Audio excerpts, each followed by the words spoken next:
The planet Dravok was called the Fortress of the Empire. Its surface was covered with metal towers, shield generators, and giant cannons that could shoot down anything from orbit. Deep under the ground, control bunkers watched the stars, always. Ready for attack. No enemy had ever passed its defenses. Not once. For the Zarnax Empire, Dravok was untouchable. High above the planet, 12 orbital rings spun slowly, armed with thousands of drone launchers and railguns. Each ring had enough firepower to destroy a small moon. Around the planet, 3 full fleets floated in formation, watching for anything strange. And still, the generals were afraid. They had heard whispers rumors about Earth, about the humans. No. One in the Empire liked to talk about them. Not since the Battle of Ryul, where one Terran warship destroyed 5 fleets in under 3 minutes. Not since the colony of Vexor 6 simply went silent after a single unidentified human object entered orbit. So now, the Empire was ready. They made Dravok their shield, a perfect trap, and they waited. Inside the main command center, deep under the surface. A Zarnax general stood in front of a large screen. His name was Verlax, and he had served for 90 cycles. His face was calm, but his claws tapped nervously against the metal console. "Status?" he asked. A younger officer turned. "All systems green, sir. Orbital sensors clear. No contacts in range." Verlax grunted. "Keep watching. They may come when we least expect it." But nothing came. Not for days. The skies were quiet. The fleets relaxed. The crews began to sleep better until the 7th night. At exactly 2:47 planetary time, a small blip appeared on the long-range scanner. Just one. No fleet. No signal. Just something. A tech officer leaned forward. "Sir, we have an anomaly. Object approaching outer range. No ID tag. No transponder? Size?" Verlax asked. The officer's hands moved quickly. "Roughly 300 meters. Shape unknown. Not matching any database." Verlax narrowed his eyes. "Put it on screen." The room fell quiet as a dark floating shape appeared on the central monitor. It was long, sleek, but hard to define. It almost looked wrong. Like space bent slightly. Around it, Verlax's voice dropped. "Is that a Terran ship?" Another officer replied, voice shaking. "It doesn't match any class. No engine signature. No heat trail. But readings say it's there." The lights flickered. Then the alarm started. "Sir?" the officer shouted. "Our outer satellites are going offline. One by one." "What?" Verlax barked. "Are we under attack?" "No explosions, no impacts. They're just shutting down." The war room buzzed with tension. Orders flew. Fleets moved into position. Orbital rings turned to face the unknown. Ship. But the ship didn't move. It just floated, silent and cold. Verlax stepped back from the screen, breathing heavily. "Send a warning. Tell it to identify." A comms officer sent the message. No reply. Then the ship did something terrifying. It began to drift forward slowly towards DRAVAK. No weapons were active. No lights. But every system on the planet screamed in panic. Shield generators pulsed erratically. Sensor arrays went dark. Even the AI cores began to glitch. "It's jamming us." Someone cried. "No," said a quiet voice from the back. "It's not jamming us. It's something else. Like our machines can't understand it." Verlax gave the final order. "Raise all shields. Lock all weapons. If it gets closer, destroy." The officers obeyed. Every cannon, turret, and orbital launcher locked onto the ship. And still, it drifted. Closer. And closer, until it stopped, just outside the range of the main defense grid. Then, it spoke. Every screen turned black. Every speaker across the planet echoed a human voice. Cold, calm, final. You took from us. We are here to take it back. And then silence. The ship didn't move, but something deep in every Zarnax's chest told them one thing clearly. This was only the beginning. Asterisk, the strange warship floated in silence. No flag, no markings, no signal. Just a black, smooth shape, like a shadow cut out of space itself. From the surface of Dravak, thousands of eyes watched it. Commanders, soldiers, scientists, even civilians stuck in bunkers deep underground. Everyone was waiting for something. A movement. A blast. A reason to understand why a single human ship had come. But it gave them nothing. General Verlax stood still, arms behind his back, eyes locked on the screen. Is it a stealth design? No, sir, one officer replied. It's not hiding. But our scanners can't read it. There's no data. No engine output. No life signs. It's like the ship is invisible to logic. Keep all weapons locked on it, Verlax ordered. Let's see what it does next. It didn't fire. It didn't move. It just waited. Meanwhile, high above in the orbital ring named Omega-3, Commander Raish paced near the observation window. The warship looked tiny from this height, but it also looked wrong. Its shape was sharp, but blurred. Its edges flickered. Sometimes it looked longer, sometimes shorter. It was like the universe didn't want to describe it. Raish turned to his crew. Launch drones. Full circle scan. I want details. A wave of black drones shot out into space, circling the ship. They scanned it from all sides: infrared, X-ray, energy pulse. Even gravitational pull. Results came in fast. Error nitrogen monoxide readings. Signal lost. Drone SHUTDOW, and by one, the drones stopped responding. No explosions, no signals. They just vanished from the system. Raish's voice turned sharp. Send more. Change their code. Use backup channels. They tried. More drones. More silence. Then something appeared on one of the dead drone screens. Just for half a second, a reflection. A human face. Back in Dravak's underground command center, a new message arrived. It wasn't from the human ship. It was from the starbase on Moon 7. Unknown. Ship. Sensors failing. We see reflections. Our minds feel WRONG. The message ended in static. Another station called in. And another. Each one went dark. Verlax slammed his fist into the table. We have over 10,000 defense systems. Why can't we touch it? The science officer whispered. Sir, I think it's not just a warship. I think it's something else. It's affecting minds, machines, maybe even space. Verlax narrowed his eyes. Are you saying it's alive? I'm saying we might not understand what kind of weapon it truly is. Suddenly, across the planet, power grids flickered. Lights dimmed. Screens cracked. The wind outside stopped. Even time itself seemed slower. The human ship hadn't fired anything. And yet, every piece of technology on Dravak began to break. On the streets of a lower city, civilians stared at the sky. The dark shape above blocked the stars, even without moving. An old Zarnax mother held her child close and whispered, the shadows are watching.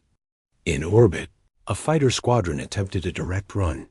12 ships. Fast, armed, trained. They shot forward at full speed, screaming toward the human ship. They never reached it. All 12 fighters vanished mid-flight like ink drops falling into water and vanishing. No debris, no explosion. Just gone. In the command center, one officer broke down. We can't win, he cried. We can't even see what it's doing. It's not a war. It's a sentence. But Verlax remained silent. He stared at the screen, and there, for just a moment, the ship showed its name glitching in red letters across the display. TSVWRIT. It disappeared again, and finally, the ship moved not fast, not aggressive, just a slow, silent drift toward the planet's atmosphere, 1 inch closer. One heartbeat at a time, the sky trembled. The planet held its breath, because they all knew. Dravak's iron walls were about to be tested. Asterisk. The human warship TSV Wraith drifted silently toward Dravak's atmosphere. No heat signatures, no visible engines, no radio messages, just cold motion like a ghost ship sliding through the stars. Inside Dravak's main control center, alarms rang again. Engineers screamed into consoles. Generals shouted orders. But nothing worked like it should. Defense satellites blinked in and out. Shield power levels dropped and rose without reason. The wind across the upper atmosphere stopped blowing completely. Still, Verlax's voice broke the chaos. Prepare full planetary fire grid. If that thing comes closer, erase it. All over Dravak, towers rose from the ground like jagged claws. Thousands of them, each tower charged with energy from the planet's core. The Zarnax Empire had spent 2 decades building this system. Enough firepower to hold off entire fleets. It had never been used at full strength until now. In space, the Wraith paused. Just for a moment.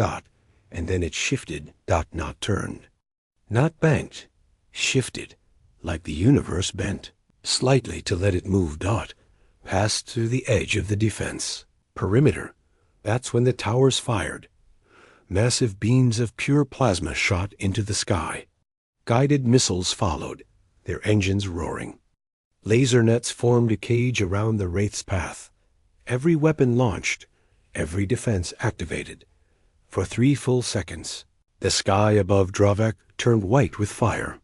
And then, everything missed. Inside Omega-3 orbital ring, Commander Raish was speechless. That's not possible. Every lock was perfect. One gunner looked pale. It's like it's not there, sir. Our targeting thinks it's moving, but it's not. Our systems, they keep predicting wrong. On the surface, General Verlax's voice trembled slightly. What are you saying? That we can't hit it? The science officer said quietly, Sir, I think our machines can't understand where it is. It's there, but it's also not.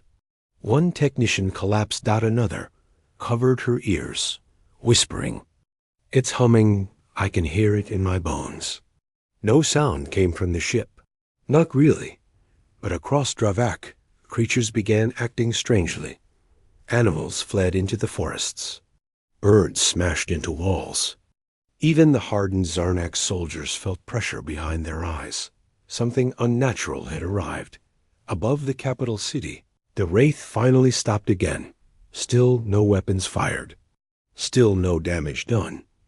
But every defense system on Dravas, every turret, every sensor, every alarm turned off. All at once. As if the planet blinked. Darkness swept over the cities. Lights failed. Screens cracked. Satellites exploded in silence. And in the black sky above, the Wraith hovered. Watching, Verlax tried to shout an order. Nothing came out, not because he was afraid, but because the air in the command center had changed. Thicker, heavy, like gravity had grown stronger. The officers looked at each other. Sweat ran down scaled skin. Claws trembled. Something's wrong with the air filtration. Someone gasped, but it wasn't the air. It was presence. Something that filled every space, every thought, every heart. At that moment, across every speaker. On the planet, a single voice echoed again, same as before. Human. Calm. Cold.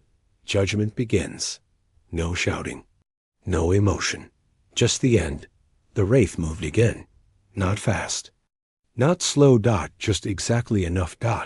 It passed above the main military base, where Zarnax command bunkers were hidden underground.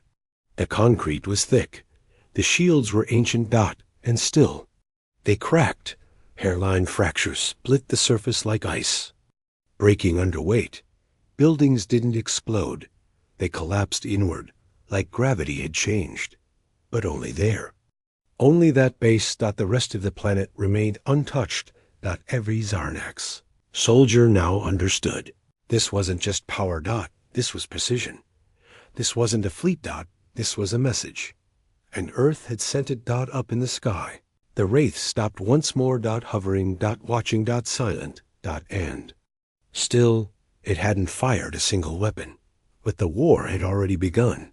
And Dravok had already lost its first breath. Asterisk from the mountains of Dravok to the oceans. The surface had gone still. The lights were off. The skies were quiet. And up above, the human warship TSV Wraith hovered like a silent executioner. It still had not fired a weapon. But the damage it caused was everywhere. No satellite was working.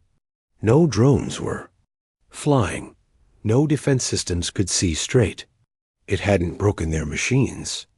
It had simply shut them off. And now the Empire was terrified. In the high command bunker. Deep beneath the northern continent, General Valax gave the final order. Activate the core grid. Shield the planet. The others in the room froze. System was never meant for this, one officer whispered. Valax slammed his claw down. Exactly.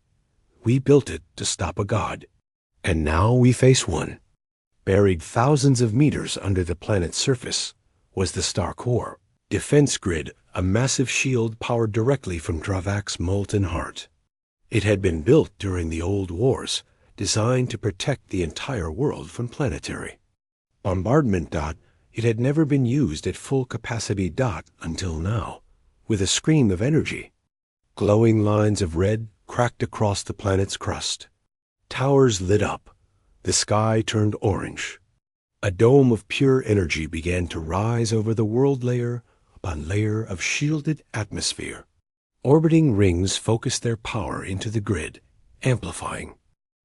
From orbit, it looked like a second sun was forming on DRA VAK. Inside the Wraith.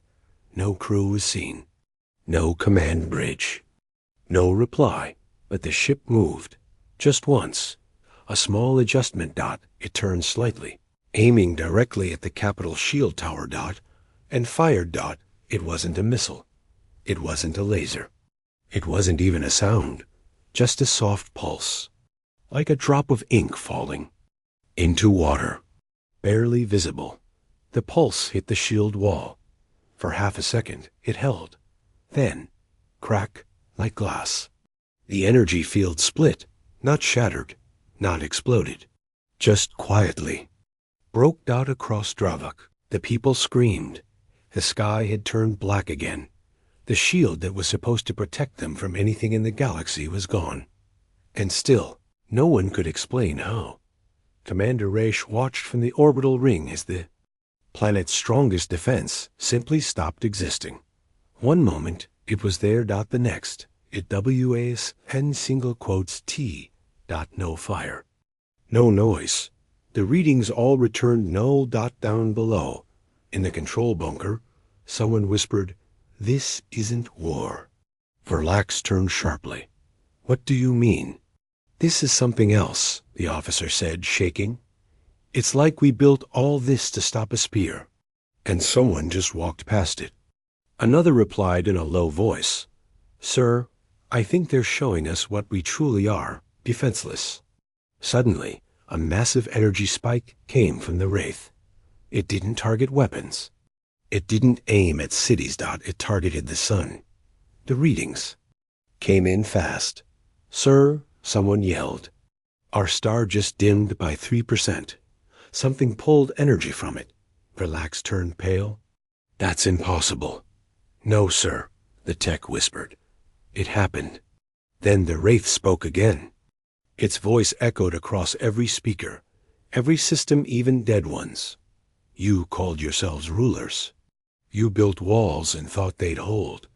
This planet is judged." The ship rose higher. It didn't fire again. It didn't need to. It had already. Broken the planet's pride. In the next hour, every Empire fleet near Dravik went quiet. Some powered down their engines. Others simply turned away. Ships meant to protect the planet slowly drifted from orbit. Crews refused to fight because they had seen the impossible, and no one wanted to challenge it. The Wraith circled Dravik just once. Then it stopped. Not to prepare for an attack, but to wait. It hovered above the ruins of their shield towers, above the broken signal posts, above the remains of their pride. And the galaxy was watching. The Terrans had sent one ship. One warship, and it had made the Mazid Empire's strongest planet fall without even trying. Asterisk. The people of Dravik had grown up believing one thing. Their world could never fall. It was a fortress, a shielded jewel of the Empire. Every citizen learned the same line as a child. Even if the stars burned, Dravik will stand. But now, their skies were empty. Their shield was gone. And above them hung the Wraith, a Terran warship that didn't fire, didn't speak much, but still broke everything. And now, it was moving again. At the southern edge of the capital, where the ground was hardened for troop transport. The Zarnak's military prepared a final stand. Dozens of heavy tanks rolled across blackened roads. Anti-air turrets turned toward the clouds. Hundreds of soldiers in gleaming armor stood in rows, staring up at the sky, fingers on triggers. They didn't wait for orders. They waited for death. In the command bunker, General Valax stared at a 3D map of the planet. One red dot hovered in the center, the Wraith. Target locked on the Terran ship, said the weapons chief. We're ready. No, Valax whispered. The room turned to him. Sir? He stepped forward slowly. It's not going to strike. Wide. It doesn't want to destroy our planet. It wants to make us watch it choose. They were right. The Wraith lowered toward the planet's surface slow. Deliberate. No thrusters. No wings. Just movement like falling ice. It hovered above. The Iron Crest, the Empire's main military academy. It was where commanders were trained, where their best came from. And then, for the first time, it attacked. But it wasn't a weapon, not in the traditional sense. From its underbelly, a light bloomed blue, cold and unnatural, the clouds above. The academy turned black, then bent downward like curtains folding in. The light pulsed once, and the entire Iron Crest buildings, soldiers, tanks, machines disappeared. Not burned. Not broken, just erased. A hole was left behind. Perfectly smooth, like nothing had ever stood there. Screams followed. Across Dravik, citizens stared at the sky in horror. No one could understand what they had seen. No fire, no explosion. No sound, only the result. One of their greatest symbols gone in a blink. Back in orbit, Commander Raish gripped the railing on Omega-3 station. What kind of weapon does that? He whispered. There's no heat, no radiation, no signal. Voice behind him spoke slowly. It's not a weapon. It's a decision. Down on the ground, a child pointed at the sky. Mom, why did the star come down? The mother didn't answer. She couldn't. Her eyes were locked on the ship that hovered above her city. It wasn't attacking anymore. It had already said everything it needed with that one pulse in the control bunker. Silence stretched like a wire pulled tight. Then a new report came in. Sir, the energy used in that pulse came from the Wraith itself. No external draw. It generated it. Another screen flashed. Estimated damage radius if repeated. Global Vorlax closed his eyes. This was no longer a battle. This was punishment. Earth hadn't sent an army. It had sent a message. The Wraith began to rise again, climbing slowly through the upper clouds. Its black hull rippled faintly, like space still bent around it. The only thing left behind on the ground was fear, and the outline of the erased Iron Crest Where once stood towers of steel and honor, now just a flat circle of smooth, glowing ash dot, and then the sky burned. Not from the wraith, but from Dravak's own atmosphere reacting to its presence.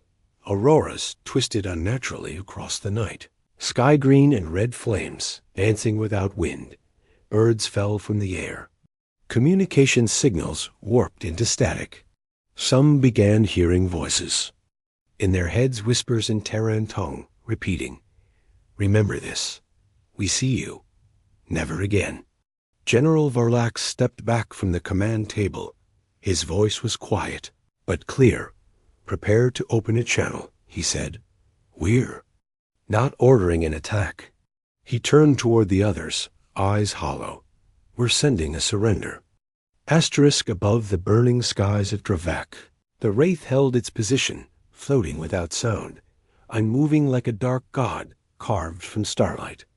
The people below no longer spoke. The soldiers no longer moved. The generals no longer gave orders. One Terran ship had made an entire world go silent. Now they waited for the end, or a reason. Inside the main command bunker, General Vorlax stood at the center of a circular chamber. Screens were black. Comms were offline. Even the emergency generators were flickering like dying stars. He looked around at his officers, every one of them broken in some way. Some were crying. Others just sat in silence. One had removed his uniform and knelt on the floor, whispering apologies to no one. "This is not war," Vorlax said, his voice barely above a whisper. "It's exposure." Suddenly, without warning, every screen in the bunker turned on at once. White static. Then a voice. Not loud. Not angry. Just clear. Human. "We watched. We waited. You came too close." All across the planet, the message. Played on screens, in radios, even echoing through broken speaker systems buried in rubble. The voice continued. "You tested us. Took what wasn't yours. Said Earth was weak. Now we show you what mercy looks like." In the capital square, where citizens had gathered to pray or weep or just wait, a child tugged her mother's arm. "Is the voice from the ship?" The mother nodded slowly, eyes full of tears. "Yes, from the humans." The child asked, "Why does it sound sad?" The mother didn't answer, because deep down she heard it too. The wraith wasn't here for revenge. It was here for something heavier. A warning. Inside Omega-3 station, the surviving officers sat around the main console. All weapons were powered down. No one even considered resisting. One of them whispered, "Do we even know what we did wrong?" Another replied, "Does it matter?" Back in the bunker, Vorlax stood tall. Even in the face of defeat, he remained what he always was, a soldier. He spoke toward the open air. "Human ship. We? Surrender." He waited. No reply. Then the voice returned. "You cannot surrender what was never yours." Confusion swept the room. Vorlax frowned. "Then what do you want from us?" The voice answered, "Nothing. Your punishment is survival. You will live knowing your walls failed. Your pride is gone. Remember that next time, before you look toward Earth." On the surface of Dravak, millions listened in stillness. No one moved. No one blinked. Even the animals in the forest stayed quiet. And then, from deep within the wraith, came something new. A projection. Blue lines formed across the sky's giant symbols in ancient human script. They rotated slowly, casting reflections across oceans and mountains. Then they disappeared, and everyone knew. The humans had left a mark, something encoded into the planet itself. A memory burned into stone, into data, into orbit. An eternal reminder. We came, we saw, and we could have ended you. The wraith rose again. Higher, now. Through the clouds, past the broken satellites, beyond the reach of any weapon left on Dravak, and just before it vanished into the stars, It spoke one final time.